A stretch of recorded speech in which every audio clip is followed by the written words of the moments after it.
ای هم صدای دیروز و فردا، عاشق تر از ما کی میشه پیدا؟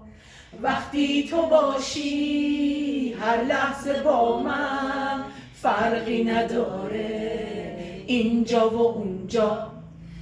گرچه از گذشته تنها یادگاری، اما باز همیشه حرفی تازه داری.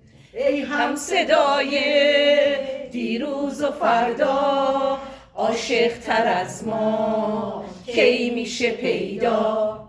وقتی تو باشی هر لحظه با من، فرقی نداره اینجا و اونجا. ای همیشه ناجی من، مرهمی بر زخم این تن، سخت بی تو زنده بودن.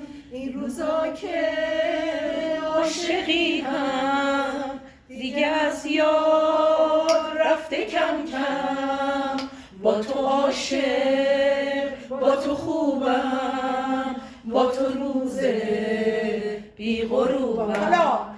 ای هم صدای دیروز و فردا، عاشق تر از ما کی میشه پیدا؟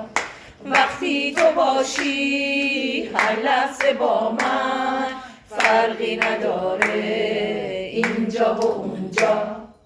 ای همیشه ناجی من، مرهمی بر زخم این تن، سخت بی تو زنده بودن. این روزا که عاشقی هم دیگه از یاد رفته کم کم، با تو عاشق، با تو خوبم، با تو روز بی غروبم.